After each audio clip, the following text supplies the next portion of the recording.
Preservation Association of Lincoln Brown Bag Lecture Series. I'm not Eileen Burkt, and this is not Ed Zimmer. I'm Ed Zimmer. Eileen couldn't be with us quite yet today, and so we'll get going on our own. Tom Logging should be widely recognized as a 46-year retired, not 46 years if you've been retired, 46 years of service at the College of Architecture, teaching architecture and urban design. He was an undergraduate at the University of Nebraska, but then went off to Harvard for a master's and brought that back to us in Lincoln, to our great benefit. He's a fellow in the AIA for recognizing his extensive service across the country.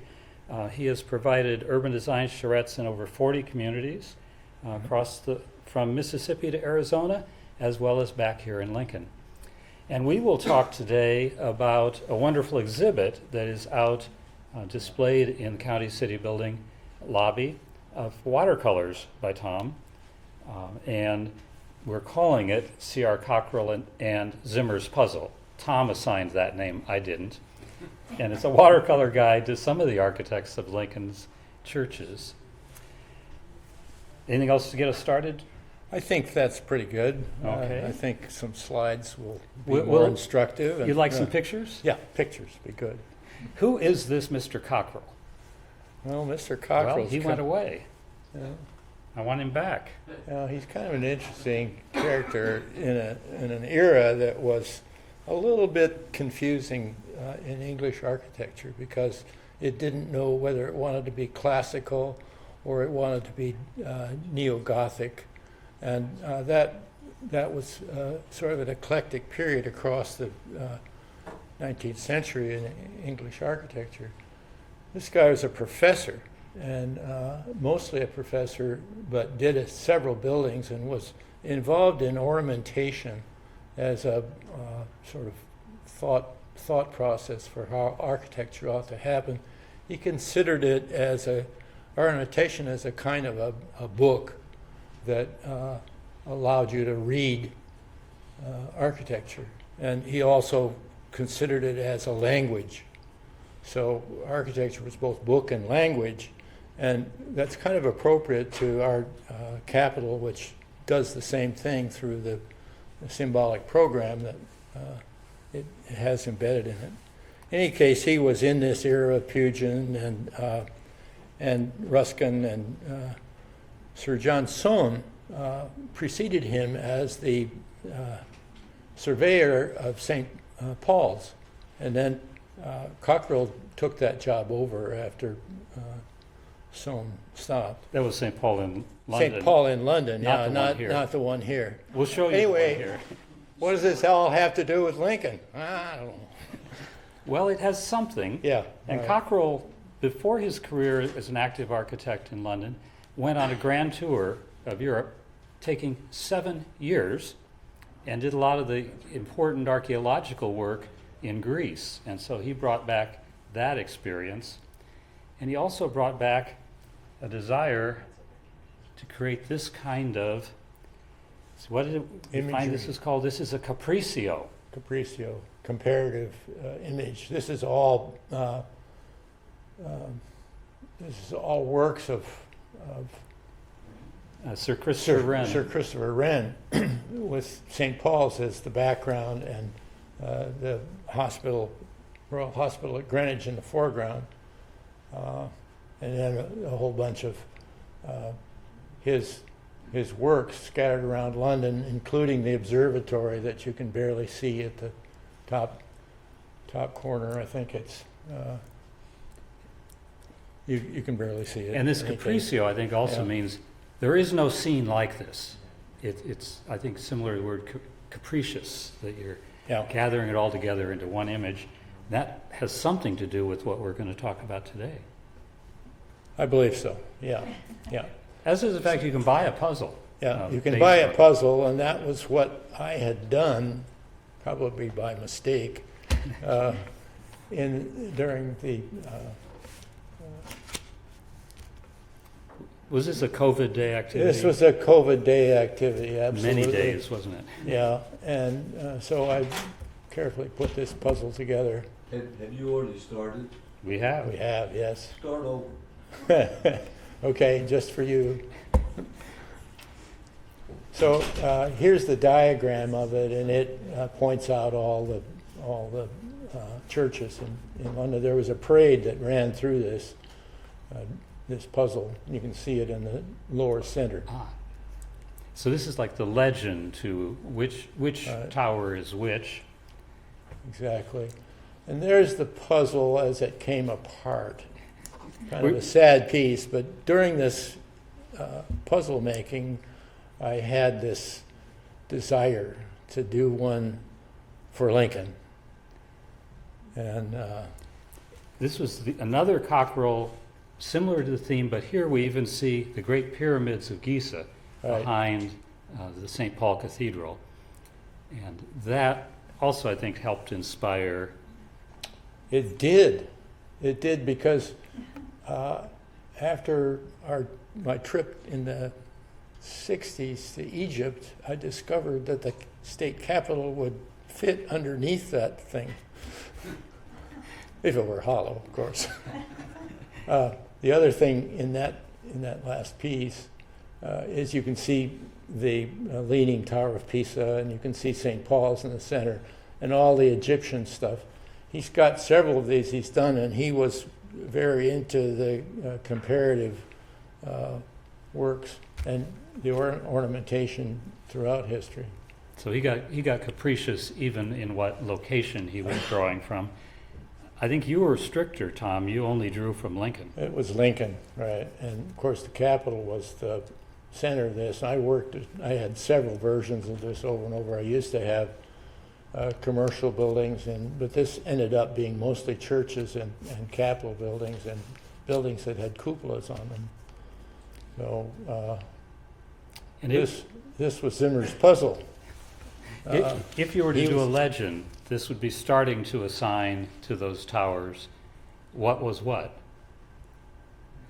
Where'd the name come from, Tom? Where did what? Where'd the name come from? Well, I was going to have you name all the places and all the architects, and So here we are. Here we are. You've done it. It does exist as a puzzle. Yeah, it's out there in the hall. So we're going to go through some of Tom's images that are on display here at the County City Building, and they'll be here through August, I believe. Yeah, the end of August. All summer. Yeah. So what's in Tom Logging's Zimmer's puzzle at the center? That's right. It's This handsome Bertrand man. Goodhue, who kind of is the father of a lot of significant architecture in Lincoln, I think, in So- many respects. So we will tie together some of those threads, at least as we see them. The first one is, of course, first Plymouth with McGonagall and McLaughlin. And McGonagall is an important figure, I think, that was in the capital competition. I always pictured McGonagall learning that Goodhue had won the competition, saying, I Yeah. do great towers too. That's right. In fact, he got to come back and build his tower within the final period of construction of the state capitol. Right, exactly. Yeah. There And- is McGonagall and his much younger partner, McLaughlin, on this project. McGonagall was kind of an interesting character because he'd also entered a competition 10 years later for the Kansas City War Memorial. And so they were doing this sort of thing back and forth. McGonagall also did the McKinley Memorial in Canton, Ohio, which was, he was into memorial stuff. And he also wrote a very important book on washes, how you generate these classic washes for architectural renderings. And his young partner was no slouch either. He goes on to be the director of architecture at Princeton. Have you heard of Princeton? Yeah. Yeah. He has a very successful career. Lives on. They overlap at the beginning of McLaughlin's life. There is the Kansas City. He did do great towers. Yeah. And I think, Tom, this was actually going on, the competition for this was right about at the same beginning of the state capitol, because Goodhue was one of the competitors. Yeah, no, Goodhue was one of the competitors, and that's the kind of interesting thing that they flipped back and forth. And McGonigal obviously won this one. Goodhue lost. McLaughlin as well, or McGonigal, as well as being a successful national figure in architecture, and did these wonderful renderings, also was quite a writer and critic, and he wrote about visiting the Capitol while it was under construction, when he's in town visiting before designing First Plymouth.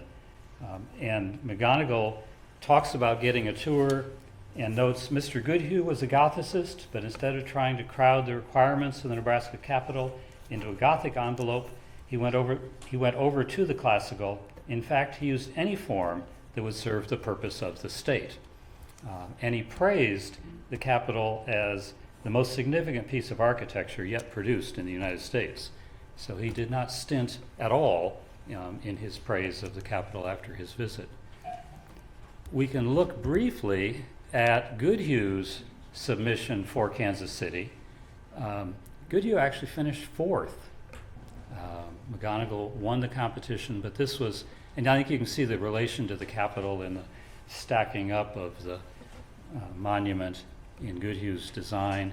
And you can also see the quality of the renderings these folks could produce in this detail by Goodhue's office of what they would have offered for Kansas City. I like those little people outside that little door on the. That's when we're up on the Capitol viewing the city from above.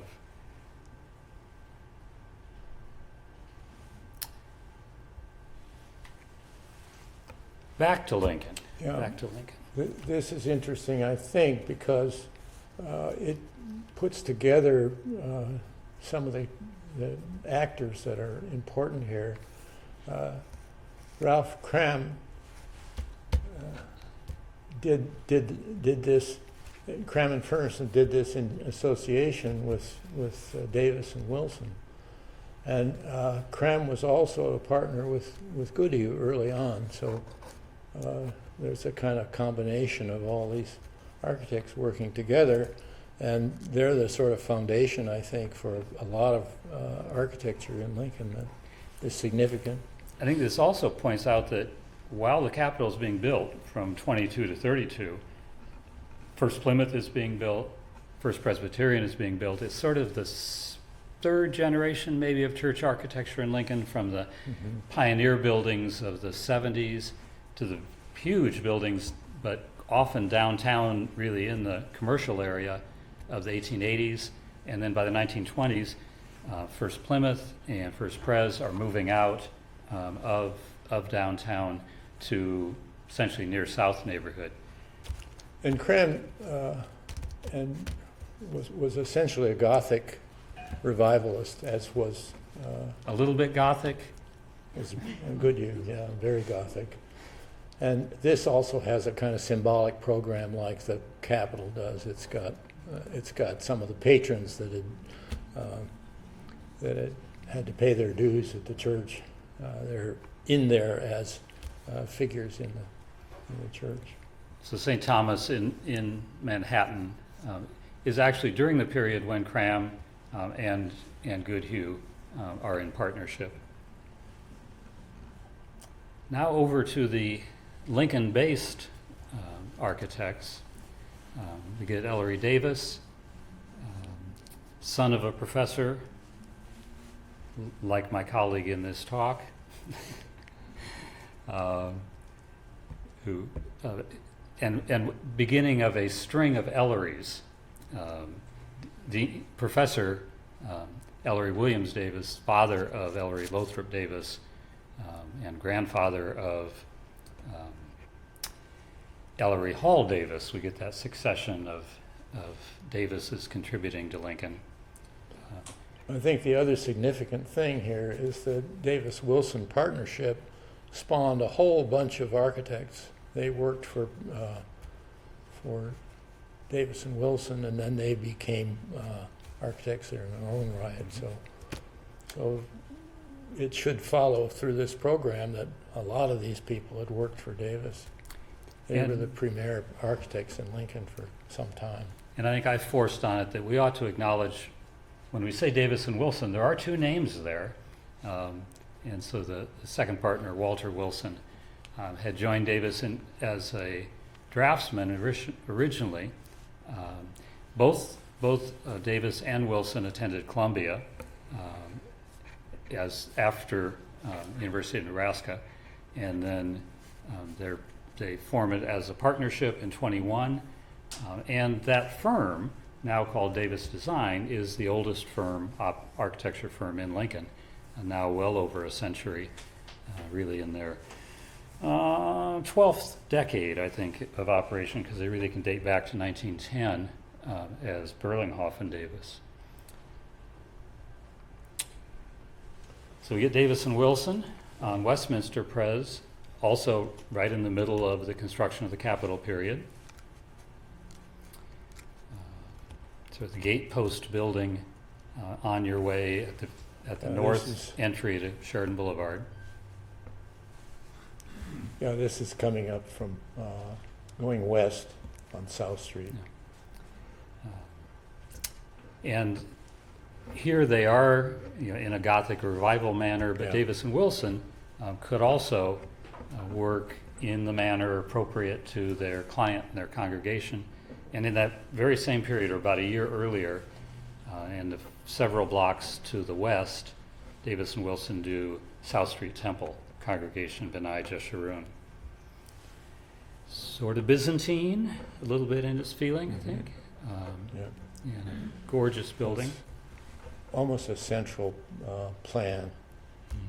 Under the big dome, and with a unique rose window. You have to look at it looking out from the inside to get all that color scheme. And they also, Davis and Wilson, gave us a decade later the Rudge Memorial Chapel at Wyuka in '38. Clearly a Gothic piece. And a very Gothic rose window.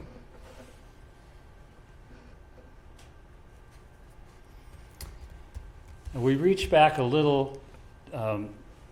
Not every of these images is also drawn by Tom, because you can't go out and do this in plein air. No. This is the original St. Paul, not the original pioneer First Methodist, but St. Paul, the name that they had taken on in the mid-1880s when William Wilcox gave that church on its state land that they had. In the original plan of Lincoln, there were lots assigned for churches to be built in the downtown area, and St. Paul still operates on that ground at 12th and M. Wilcox was the architect of the second Nebraska State Capitol, the more looks like all the other state capitals design. Unfortunately, that church was lost to fire when it was just in its second decade, 1899.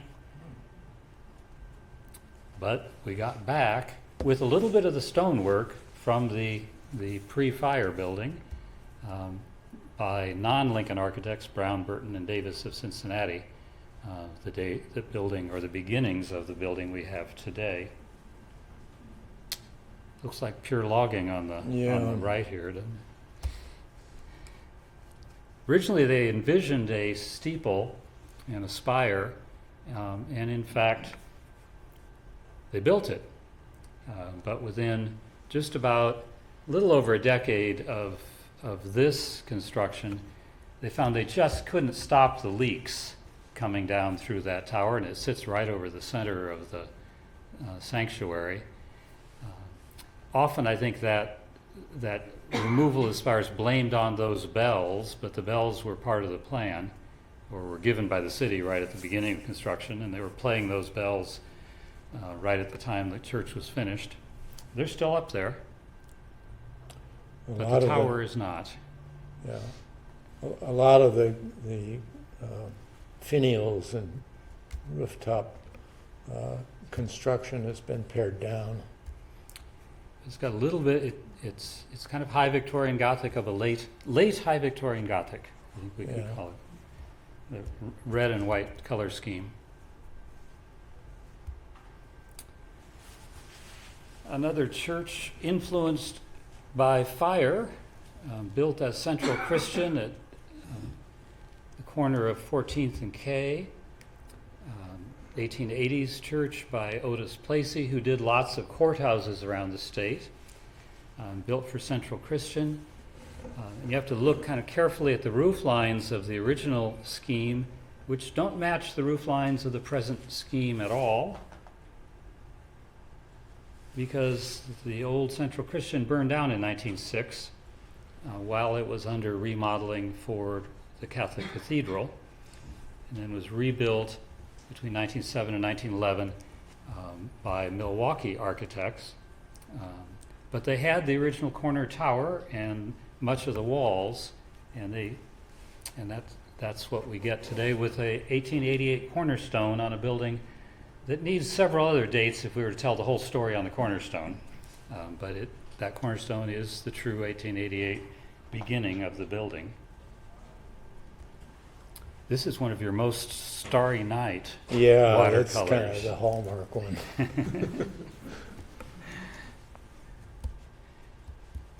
Originally, the neighboring church to the west was another 1880s, and this was sort of a grand decade of church construction in Lincoln.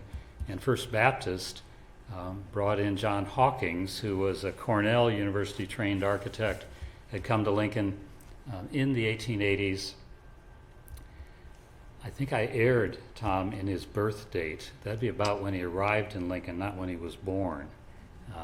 1885. Yeah. He was not designing this when he was Right. 2.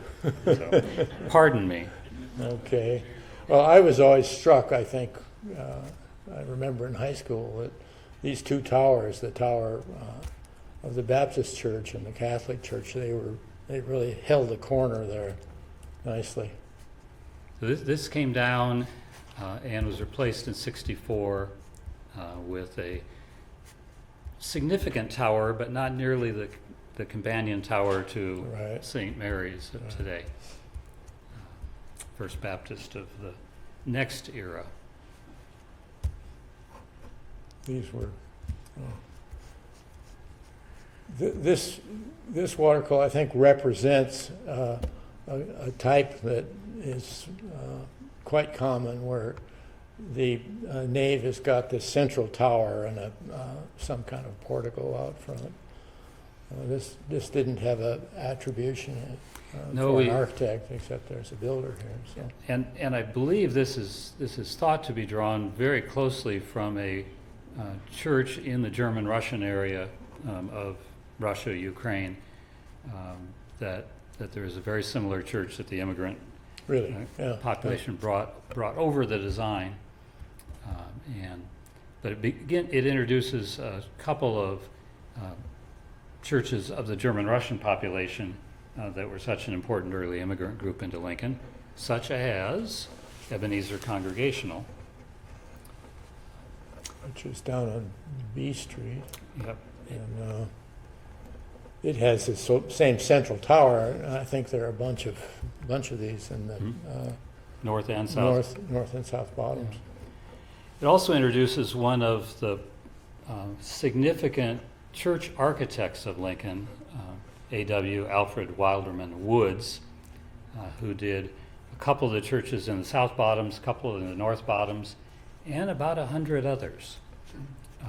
And Mr. Woods doing this church didn't seem to have a congregational, or it seemed to work for many different denominations. He was the architect of the old Tiferet synagogue in Lincoln, the one that was later the community playhouse and now is an apartment building. But also up and down the South Bottoms, and there were several denominations within the German immigrant population.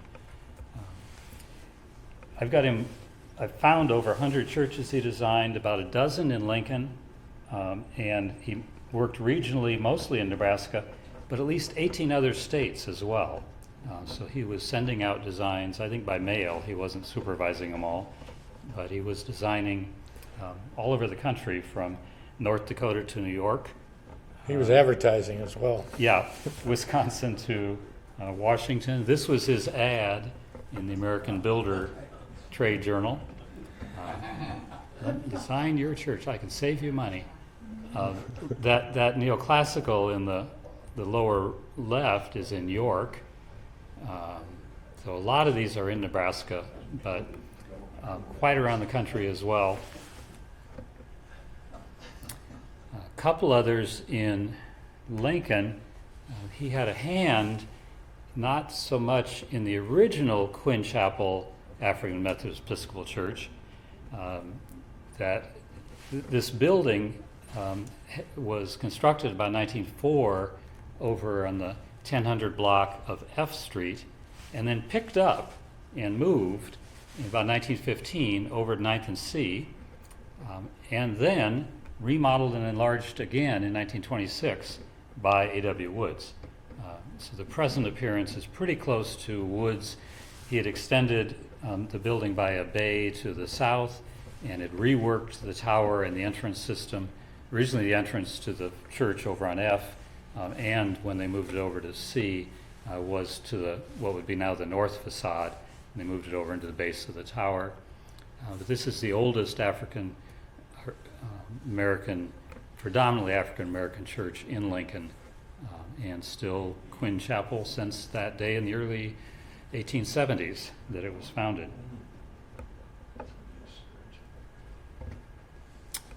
Back in that neighborhood, Woods also gave us what was built as St. Paul Evangelical in 1926, now styled as F Street Neighborhood Church, but this is also a Woods in a more Gothic Revival corner tower.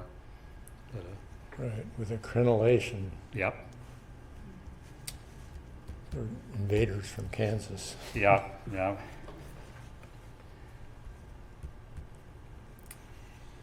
It's pretty hard to see the Woods portion of this church down on South Street. This falls between South Street Temple and Westminster Presbyterian. But the portion that looks kind of like the office wing to the north, what's invisible behind the South Street frontage, was A.W. Woods. And in its original drawings, didn't look much like a church in the original form either. It was a 3-story, and it's now down to 2, and it's kind of the office and education wing of this 1955 Hazen and Robinson Church, which just takes us into a whole nother bunch of guys who Right. we have to focus on. A lot of these watercolors you'll discover are kind of up and down South Street. I don't know why, but that's a trip of mine. I kind of live on South Street. So. I thought it might have something to do with that. But here you go way afield up to L Street, Tom. Yeah, this is on the trip to the grocery store. Very handsome church tucked into kind of a corner of the East Ridge neighborhood, Right. up on 60th and L. But another Hazen and Robinson, which lets us introduce these guys. Yeah. Bruce Hazen did a lot of houses, and Robinson did a lot of campus buildings.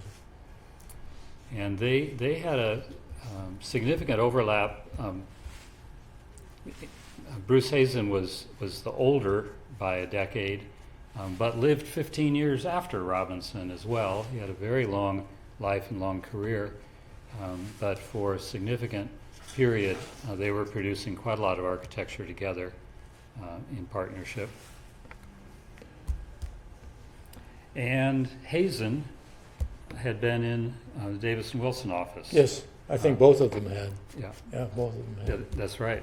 And a lot of the fine residential work, I think of the 20s and 30s, and particularly in Piedmont and in Woodshire, that is Davis and Wilson, is Davis and Wilson through Bruce Hazen. Bruce yeah. Hazen.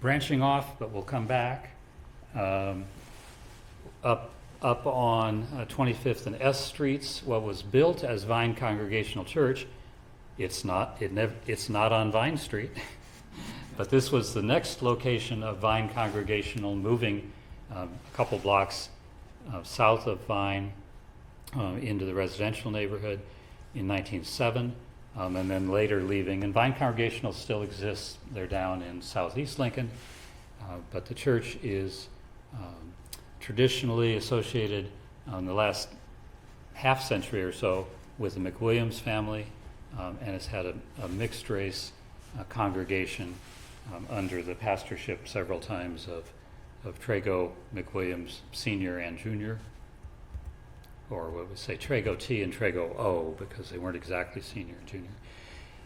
J.H. Craddock was the architect, James Craddock.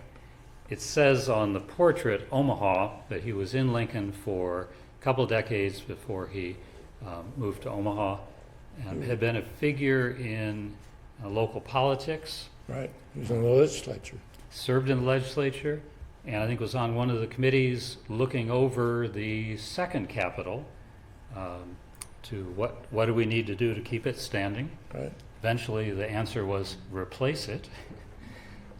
But Craddock was significant in architecture and Nebraska politics, and left us several built quite a lot in Lincoln and quite a lot in Omaha, prolific figure, but Vine Congregational was one of his best surviving pieces in Lincoln, along with some houses.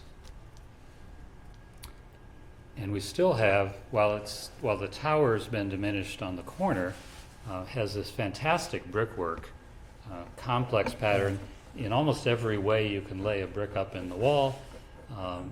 The detailing is mostly in smooth-faced brick, and then the main walls are in that chipped, richly textured brick. So there's a lot going on here. Yeah. It's a very interesting building that way. I think there are just all kinds of brick details that seem to be extraordinary, the way he's sort of chamfered some of the corners and pushed and pulled the bricks. Which somehow I think our watercolor artist has reflected that fascination with that Yeah. feature, Yeah. Tom.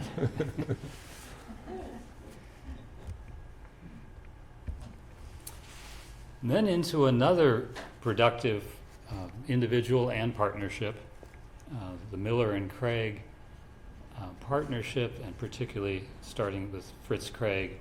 Or here at St. Matthew's, the first part of that little Episcopal church tucked kind of tightly into the neighborhood south of South Street.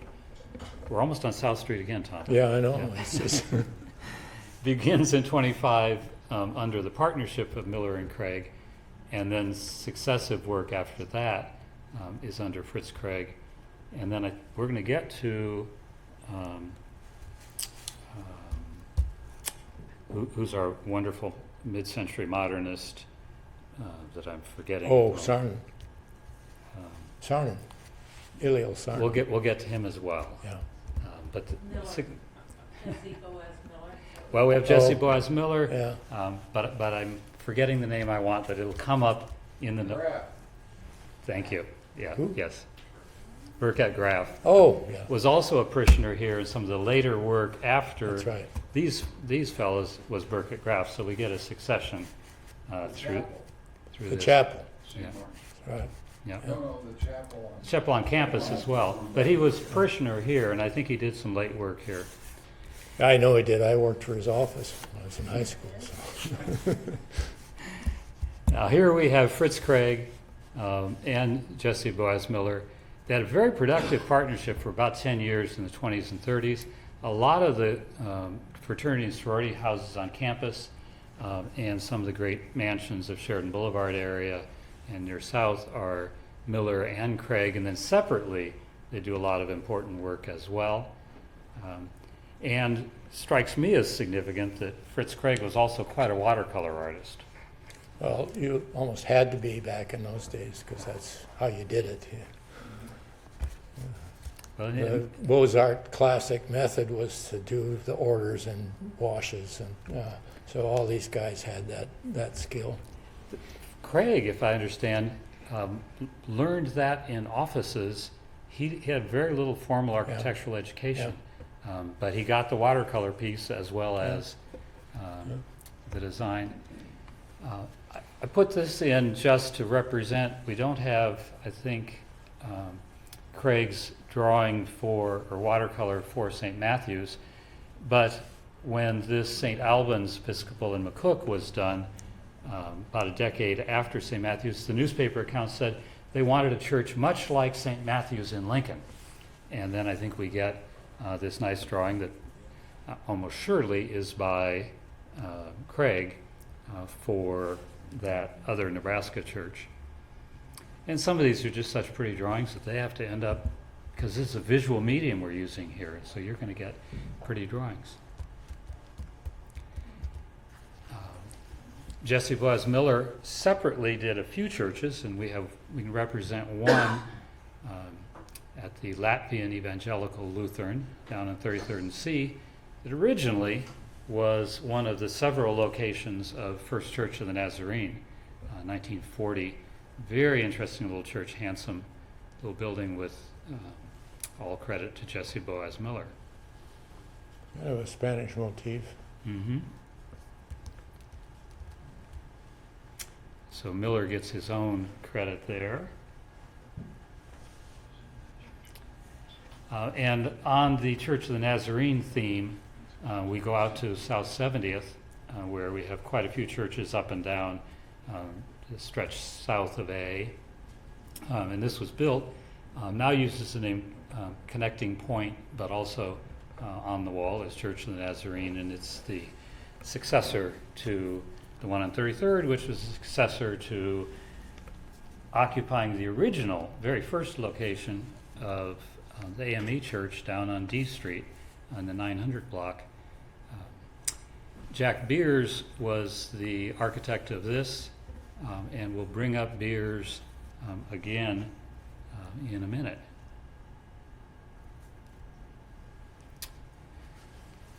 Our second first half of 20th century designer of more than 100 churches was John R. Smith, a Lincoln architect who's often identified with University Place. His first work was there, and he did the library in University Place. He did the City Hall in University Place.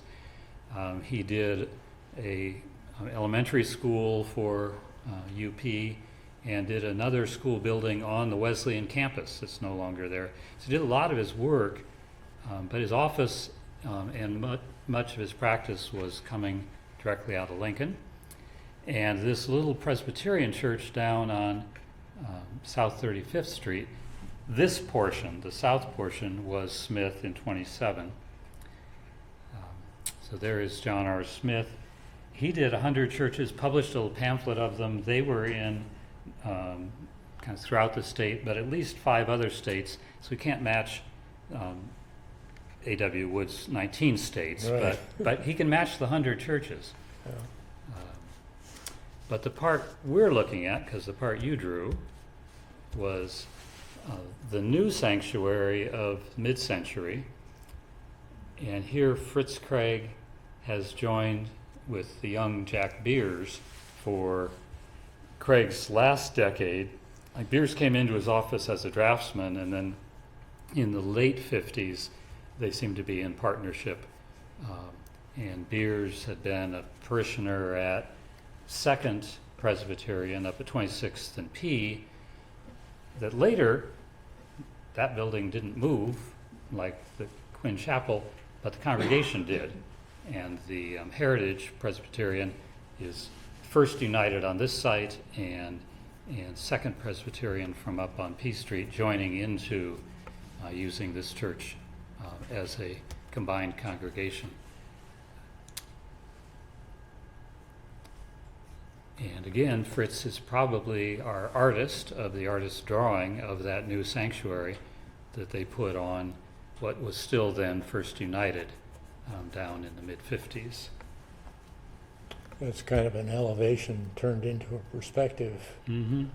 by the walk out in front. That's Yes. about it. So we look at this newspaper clipping of 57 when they're celebrating dedication of the new sanctuary with the spire. It shows us John R. Smith's wing that had been converted into the education wing. The old sanctuary still serves as a key part of the building, but is now secondary to the sanctuary. So we see them together in this view. And then just because I thought we ought to have a more legitimate perspective view, Tom. Yeah. I think some of these steeples now are, you just buy them out of the catalog instead of architect them. Craig and Beers in 57 did a evangelical and reformed in Nebraska City. And so they're getting to design the whole church, and he gets to do a whole perspective. Yeah. And I just like his drawings, and so you get a Nebraska City church, but by that same partnership. They did a lot of churches around the state. This has got a kind of an interesting entrance ramp that swerves, puts you into a sort of an S configuration to get into the building and the tower. Yeah. And then Fritz Craig, both before and then up into the 50s with Beers, does a number of churches and some really distinguished ones. Blessed Sacrament Catholic Church down on 17th and Lake is a kind of a little bit simplified, but a Gothic revival still, by Craig in 49. And you'll notice, if you go back, that I'm not taking the frontal view of this. I'm sort of fascinated by the edge here and the space between the tree and the side of the church. And it's not frontal at all. It's kind of a path through that space. I would observe as an architectural historian that architects seem to work with space as well as buildings. Yeah, so sometimes even artists who are architects get interested in the space and not just the buildings.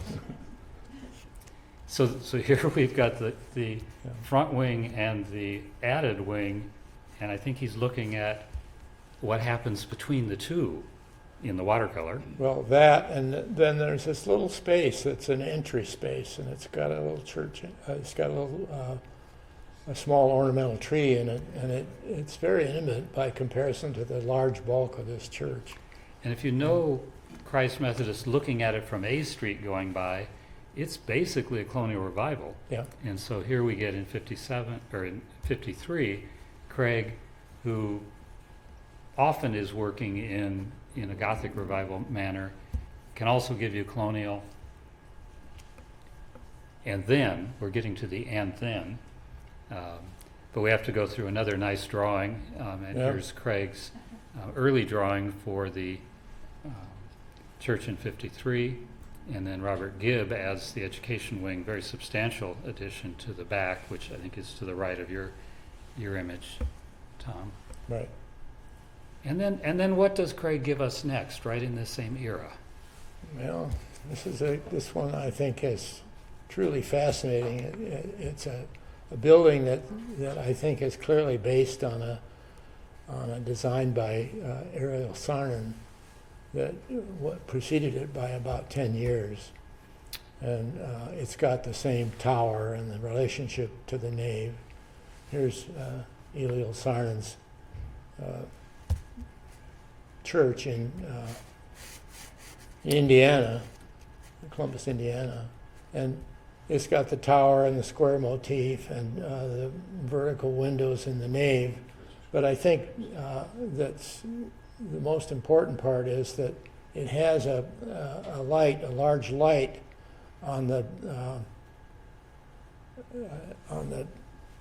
that comes diagonally in from the edge of the nave, and it lights up this nave in natural light, and that makes the whole composition come together. So, but it seems like a direct reference to me that this that this First Christian Church in Columbus is something that the Lincoln Church was derived from. So we can see Craig do Gothic, we can see him do little chapels, we can see him do colonial. Modern. And then if it's what the congregation wants, he can look to Yeah. some of the best around the country. There's another in Chris Craig, a similar one in Beatrice, I think, that is Really? that is as stark and straightforward. This is a little church that Ben Hempel did, and I found this kind of a fascinating little detail. This looks like a tower, but it's not really a tower. It's a pylon, and it's got the lighting captured me here. And the real church, this must have been the old church, because the existent church has an entrance off of Randolph now. Yeah, this church happened in 2 stages. Yeah. Um, I think Hemphill did parts of the interior of this building. Hemphill and Varick. Here we are. Yeah, here we are. And we get our Savior's Lutheran down on 40th. South 40th. South 40th, yeah. And all kinds of folks did pieces of this. It starts in 1950 under Harold Right. Potter. Years after Chris Craig had died in 1960, goes on and does lots of additions and smaller projects. And then I think the last one was maybe Steve Cook, who was there were 2 of them, and this was the younger Steve Cook. Mhm. Not the Pershing Auditorium, Steve Not Cook. the Pershing Auditorium, Steve Cook. No. But it's an interesting building because there are so many faces, and they're so similar. They're kind of repetitions with variations. Sheridan Lutheran, not on Sheridan Boulevard, but it's new one at 70th and Old Cheney. Gets us all the way into the 21st century, 2003. Minneapolis architect, associated though in building it with Clark Anderson to have their necessary local Yeah. associates. And Clark and Anderson was the other firm that bred a lot of architects after the 50s when they started their practice.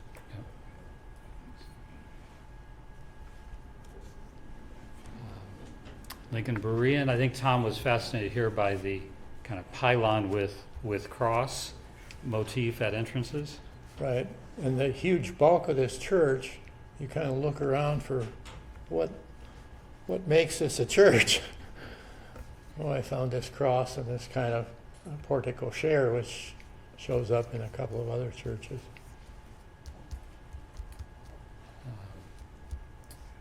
Unthank and unthank. Just the verticality of this and the pine trees that are out in front sort of struck me. And Unthank had done much of the work for the Strauss brothers just across the street, the residential work in Eastridge, Right. but then get to do this building facing. There's another one of those portico share pieces. Our South 70th Church Row. This one I found fascinating only because it's kind of a type. And it's sort of tucked over there on 45th Street. I didn't know it existed until I drove by. And I thought, oh, that looks like it's derivative of an architect that had done some things in the late 50s, early 60s with this sort of inverted glue lamp structure. And this is on the site of a John R. Smith, the earlier church here, Warren Methodist. Now it's named New Hope United. But what you were referring to of that. Yeah, it's a Victor Lundy church here. I don't think this is the first one, but it's a later version. And it I think captured a bunch of architects' imagination, including some of the chapels down in Missouri. And in any case, I think this is the sort of same kind of iconic structure that gave us one of the churches there on Sheridan Lutheran. Our And Dershoners. several others in Lincoln have this same inverted glulam structure. And then to get us back to Burkett Graff, Yeah. I knew the name would appear even if I couldn't pull it out of the audience or my head. Right. Well, as I'd mentioned, I worked for Burkett in high school and a year into college. And one of the things this church had originally, the educational area was the part closest to the street here, and it had this little, I don't know, looks like a pyramid structure on top of it, and that was a hyperpalabroid, 4 of them stuck together, and it had this sort of same same I don't know, geometry that the Lundy Chapel has, this multiple curved surfaces, and then later the back part of this was done with structural twin T's that were just thrown up on their ends, and then he cut some holes in that to get light into the nave. So. And then Tom wasn't even using that as his roof structure on the portion of the foreground. Oh yeah, right. He was. And then he used it as Yeah. wall structure on the big sanctuary addition to Right, it, right. which is a neat echo. Yeah, he did a lot of houses as well, particularly in Piedmont and around town. Now, if one wanted to see those watercolors not on your TV screen or computer screen or before very long on YouTube, Tom, you're going to be a YouTube star now. Okay. Are you there already? Yeah. They are displayed in this wonderful watercolor show in the County City building from June to August of 2023, which is when and where we are. Now, Tom, we've got a few minutes. We could take questions if people have them. I can see burning questions out there in the audience. Thank you, Bob. We knew we could count on you. In Buckminster, not Buckminster, the comparative architecture book that we all used when we were students. Yeah. Bannister Fletcher. Yeah, and there's a composite like some of the ones you saw shown by Cockerell. I wonder if they were by Cockerell. Yeah, they were, and that's the key in there. You can identify all the pieces that 'Cause they are look on there. familiar. Yeah. Bannister Fletcher. There. Bannister Fletcher. Yeah, you've not lost it, Bob. You've still got it. Yeah. No, my recall is slow. The data is there. Tom, you may have said, but that pyramidion on the low kind of educational wing for Yeah. St. Mark's on the campus, did that have a specific use or specific gesture Well, I think that this ended up being the fellowship hall, but I think that's what he had to do something to make the thing churchy while they waited to do the. So it was a big visual part, so, element for the exterior as much as anything. I think so. When I went to the interior, I was always curious, and Francis Cunningham's memorial was held in that Really? hall. Yeah. And I thought, oh, good, I'm going to be able to go in and see what this little pyramidion is all about. And on the interior, there was no kind of acknowledgement, other than Right. just kind of a Right. little dimple in the ceiling. So Yeah. I was curious. No, it's more than that. Is it? Yeah, the domes in the sanctuary are that. They were repeated. They're all hyperbolic parabola. Yeah. And that was his experiment. So he just pulled that one off and set it over on No, he didn't. The other part wasn't built for 10 or 15 years. I see. And originally, they worshipped in the basement till a priest came and said they shouldn't worship in the basement So that became the chapel, and it was the roof of the chapel. But if you go into the main church, there are these beautiful gold domes that are replicas of that. But that was his test of it. Did it have something, didn't have anything hanging from it? From God, no. You don't know how much we fight. Philistines, as they say. Anything else? Thank you for coming, and I expect we'll be back again.